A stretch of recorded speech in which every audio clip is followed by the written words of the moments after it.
Hello everyone, this is Shruti and welcome to my channel again. In this video, we are going to deal with the topic earthquake wave. ठीक है, हम किस topic से deal करने वाले हैं आज के वीडियो में? अर्थक्वेक वेव से। हम अर्थक्वेक वेव को देखेंगे कि अर्थक्वेक वेव क्या होती है, ठीक है, कैसे अर्थक्वेक वेव आती है। कुछ मैंने आपको पहले वीडियो में बता दिया था, कुछ मैं आपको और एक्सप्लेन कर दूंगी आज की वीडियो में, ठीक है। फिर लास्ट में सबकी समरी बना के आपको दे दूंगी, ठीक है। तो अर्थक्वेक वेव से को पढ़ने से पहले हमारा जो चैप्टर है इंटीरियर ऑफ द अर्थ, उसको थोड़ा सा एक्टिव रिकॉल कर लेते कि ये होता क्या है, ठीक है। तो जो इंटीरियर ऑफ द अर्थ था, हमने उसमें क्या क्या पढ़ा था? हमने उसमें पढ़े थे कुछ सोर्सेज जो हमें अर्थ के इंटीरियर के बारे में बताते हैं। कुछ ऐसे सोर्स जो कि हमें अर्थ के इंटीरियर के बारे में बताते हैं, वो है डायरेक्ट सोर्स और इनडायरेक्ट सोर्स, ठीक है। डायरेक्ट सोर्स में हमने क्या क्या पढ़ा था जो हमें इंटीरियर के बारे में बताते हैं, जैसे कि सरफेस रॉक, ठीक है, माइनिंग के बारे में पढ़ा था हमने, और वॉल्केनिक इरप्शंस भी देखा था, ठीक है। फिर उसके बाद हम आए इनडायरेक्ट सोर्स में। इनडायरेक्ट सोर्स हमें कौन कौन से सोर्स दिखे जो इंटीरियर ऑफ द अर्थ के बारे में बताते हैं? वो थे मेटेओर सबसे पहले। फिर उसके बाद कुछ फोर्सेस थे जैसे कि ग्रेविटेशनल फोर्स, मैग्नेटिक फोर्स, और लास्ट में हमने किस टॉपिक से एंड किया था? हमने किया था सेस्मिक वेव से, ठीक है। सेस्मिक वेव भी हमें इंटीरियर ऑफ द अर्थ के बारे में बताती है, ठीक है। ये हमने पढ़ लिया था डायरेक्ट और इनडायरेक्ट सोर्स में। फिर हमने कल की वीडियो में क्या पढ़ा था? हमने अर्थक्वेक के बारे में पढ़ा था कि अर्थक्वेक क्या होता है, अर्थक्वेक कैसे आता है, ठीक है, क्यों आता है, किस वजह से आता है, ठीक है, why does the earth shake, हमारी अर्थ शेक क्यों होती है, ये भी हमने कल देख लिया था, ठीक है। हमने सेस्मिक वेव भी पढ़ लिया था कल के टॉपिक में, ठीक है। फिर हमने एक इंस्ट्रूमेंट और पढ़ा था उधर जो हमें अर्थक्वेक वेव, जिससे अर्थक्वेक वेव रिकॉर्ड होती है, ठीक है, अर्थक्वेक वेव के बारे में बताता है, वो था सेस्मोग्राफ, ठीक है। उसके बारे में भी हमने कल कंप्लीट कर लिया था पढ़ के, ठीक है। आज का हमारा क्या टॉपिक है? अर्थक्वेक वेव, ठीक है। थोड़ा सा मैं आपको कल की वीडियो से कनेक्ट करके बता देती हूँ, फिर हम आज की वीडियो में चलेंगे। तो जब मैं आपको कल की वीडियो कल पढ़ा रही थी तो मैंने क्या बताया था? ये हमारा क्या है? सरफेस है और ये हमारा है इंटीरियर, ठीक है, इतना मैंने बता दिया था। अब इंटीरियर से जब एनर्जी रिलीज होती है तो कुछ वेव्स निकलती है, मैंने आपको ये भी बताया था, ठीक है। अब यहां से माना एनर्जी रिलीज हुई तो इस पॉइंट का कुछ नाम होगा, इतना मैंने आपको कल बता दिया था, ठीक है। इसको, इन वेव्स को बोलते हैं हम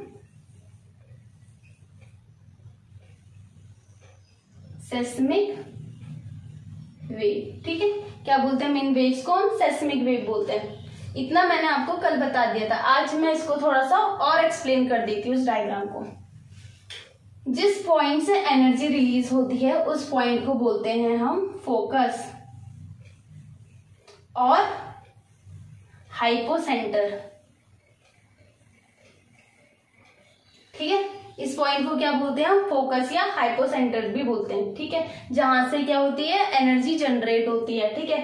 फिर जब वो सरफेस में जाती है तो जहां पर सबसे पहले वो ये वेव पहुंचती है, इस पॉइंट में सबसे पहले पहुंचती है, तो इस पॉइंट को क्या बोलते हैं हम? एपिसेंटर, ठीक है। इस पॉइंट को हम जानते हैं एपिसेंटर के नाम से। ये हाइपोसेंटर, ये एपिसेंटर, दोनों को कंफ्यूज मत कर लेना, ठीक है, नाम बदल के लिख मत देना।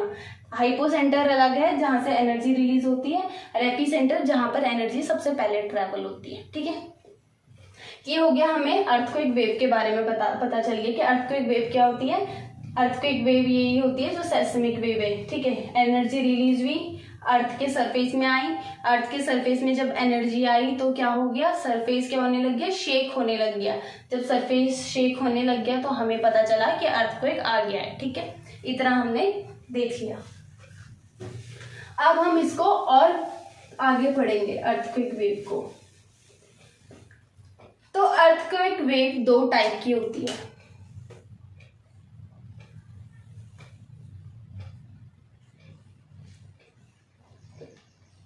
पहला टाइप हो गया अर्थक्वेक वेव का बॉडी वेव, और दूसरा टाइप हो गया सरफेस वेव, ठीक है। अब बॉडी वेव को समझते हैं ऐसी वेव जो अर्थ की बॉडी से निकलती है सीधा, उसे हम बोलते हैं बॉडी वेव। ठीक है, ऐसे डायग्राम से समझो। वही डायग्राम है अर्थ के इंटीरियर का। ये वेव आ गई, ये फोकस, ये क्या हो गया एपिसेंटर।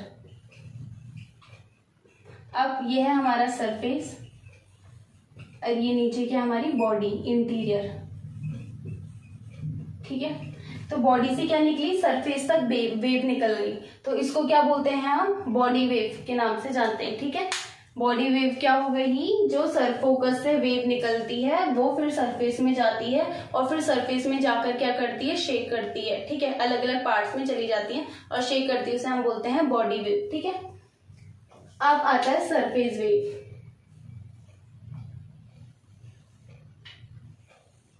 ठीक है, इतना हमें बॉडी वेव के बारे में पता है, वही करेंगे, वही डायग्राम ड्रॉ करेंगे। ठीक है, अब क्या होता है, ये फोकस हो गया, ये एपिसेंटर हो गया। ठीक है, अब क्या करती है, जब बॉडी वेव सरफेस के कांटेक्ट में आती है और नई सेट ऑफ वेव को जनरेट करती है, उसको हम बोलते हैं सरफेस वेव। ठीक है, ये बॉडी वेव आई, यहां से फोकस से आई, फोकस से आगे इसने एपिसेंटर में आ गई। ठीक है, एपिसेंटर में आने के बाद ये ऐसे ऐसे ऐसे ऐसे चली गई, नई वेव चली गई। ठीक है, कुछ उधर को चली गई ऐसे, ये वेव क्या हो गई, नई सेट ऑफ वेव, इसे हम बोलेंगे सरफेस वेव। ठीक है, जब बॉडी वेव क्या हो गई, सरफेस वेव के कांटेक्ट में आ जाती है और नई सेट ऑफ वेव को जनरेट करती है, उसको बोलते हैं हम सरफेस वेव। ठीक है, अब बॉडी वेव दो टाइप की होती है।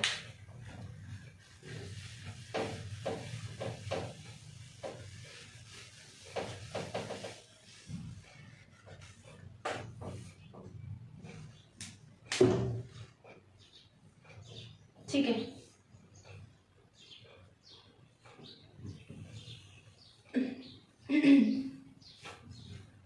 बॉडी वेव दो टाइप की होती है। पहली जो बॉडी वेव होती है, पहला टाइप होता है वो होता है पी वेव, और दूसरा टाइप हो गया एस वेव। ठीक है, अभी हम सरफेस वेव में भी आएंगे, पहले हम बॉडी वेव और प्राइमरी पी वेव और एस वेव को बोलते हैं। पी वेव को बोलते हैं हम प्राइमरी,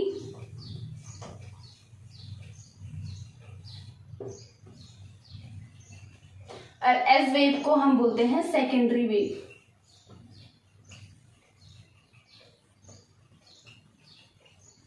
अब प्राइमरी वेव क्या होती है, ठीक है, इस डायग्राम को बना के ही रखते हैं। ठीक है, यहां पर बना दे, यहां पर बीच में बना देती हूं मैं इसको। ठीक है, यहां पर बना देती हूँ।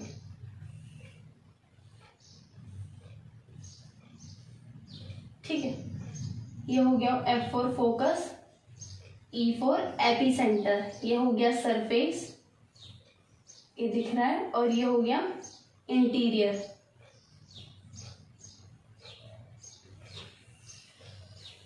ठीक है, ये डायग्राम मैंने आपके लिए यहां पर बना दिया।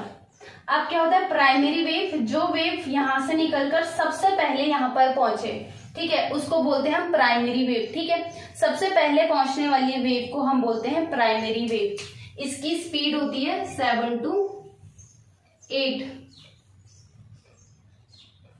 किलोमीटर पर सेकेंड। ठीक है, इतनी इसकी स्पीड होती है। ठीक है, अब इस वेव को हम क्या बोलते हैं, ट्रांसवर्स वेव भी बोलते हैं। ठीक है, ये मैं आपको कुछ डिफरेंस बता रही हूँ। ठीक है, जो प्राइमरी वेव होती है, अब जैसे हमारे ये अर्थ है, ठीक है, ये हमारी अर्थ होती है ना, इसका मैं कुछ ये वाला पार्ट ले लेती हूँ। ठीक है, तो इस पार्ट को मैं ऐसे ले लेती हूँ, तो ये क्या हो गया, क्रस्ट, मेंटल, और ये थर्ड पार्ट हो गया कोर का। 3 पार्टों में डिवाइड रहती है अर्थ। ठीक है, तो हर पार्ट में अलग अलग मीडियम रहता है, कहीं पर सॉलिड, ठीक है, कहीं पर सेमी सॉलिड, कहीं पर लिक्विड, और कहीं पर solid. Solid liquid, solid liquid, अलग अलग मीडियम से अर्थ में अर्थ में लिक्विड रहता है, ठीक है, अलग अलग मीडियम रहता है अर्थ में, ठीक है। तो जो हमारी प्राइमरी वेव है इसको ये किसकी स्पीड क्या रहती है 7 to 8 किलोमीटर पर सेकेंड, और ये क्या करती है सॉलिड, लिक्विड एंड गैस तीनों मीडियम से ट्रैवल होके आती है, ठीक है। ये हो गया हमारा प्राइमरी वेव का, ठीक है। अब हम सेकेंडरी वेव में आते हैं कि सेकेंडरी वेव क्या होती है, ठीक है। जब अर्थ की जो वेव कुछ टाइम लैग में सरफेस में पहुंचती है, ठीक है, लैग टाइम लिख देती है, टाइम लैग, ठीक है, थोड़ी टाइम लगा के फिर जाके सरफेस में पहुंचती है, उस वेव को हम बोलते हैं सेकेंडरी वेव, ठीक है। सेकेंडरी वेव की जो स्पीड होती है 3 to 4 या 4 to 5 ले लो, ठीक है, इतनी होती है। इस वेव को हम क्या बोलते हैं वाटर रिपल वेव भी बोलते हैं।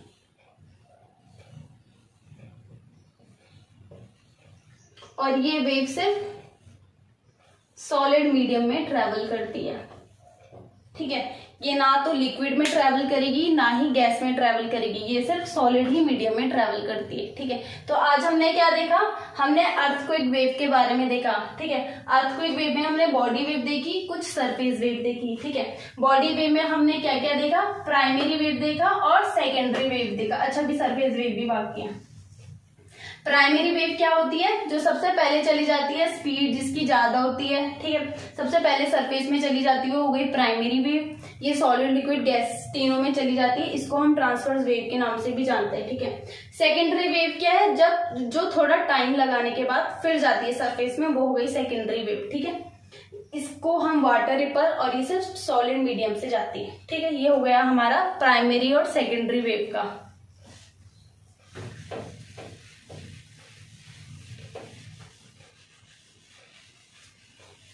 अब हम सरफेस वेव, सरफेस वेव में सिर्फ दो वेव हैं, वो है एल वेव और आर वेव।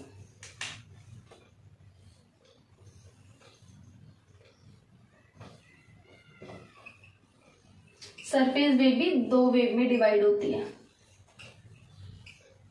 पहली वेव होती है एल वेव, जिसको हम लव वेव के नाम से भी जानते हैं, और दूसरी होती है रेले वेव,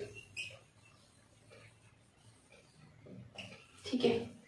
और इन दोनों वेव में सबसे जो सिंपल और मोस्ट कॉमन चीज होती है, अगर क्वेश्चन आ गया कि सबसे ज्यादा डिस्ट्रक्टिव वेव कौन सी होती है, तो वो हो गई सरफेस वेव की दोनों वेव,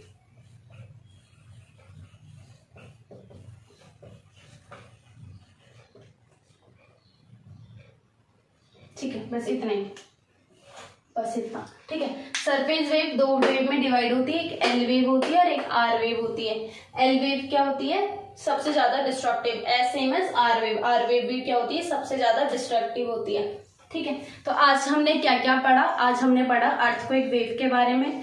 अर्थक्वेक वेव क्या होती है हमने वो देखा, ठीक है। अर्थक्वेक वेव कितने टाइप की होती है हमने वो भी देख लिया, दो टाइप की होती है, प्राइमरी और सेकेंडरी। प्राइमरी क्या होता है हमने वो देखा, और सेकेंडरी क्या देखा, दोनों के बीच का डिफरेंस भी देख लिया हमने, प्राइमरी वेव और सेकेंडरी वेव। फिर इसके बाद हम आए एल वेव और आर वेव, यानी कि सरफेस वेव में, ठीक है। सरफेस वेव क्या होती है, जब क्या होती है बॉडी वेव सरफेस के कांटेक्ट में आती है और नई सेट ऑफ वेव को जनरेट करती है, उसको हम बोलते हैं सरफेस वेव, ठीक है। दो टाइप की होती है, L wave and R wave. L wave और आर वेव सबसे ज्यादा डिस्ट्रक्टिव वेव मानी जाती है, ठीक है। तो आज के लेक्चर में बस इतना ही। Thank you so much.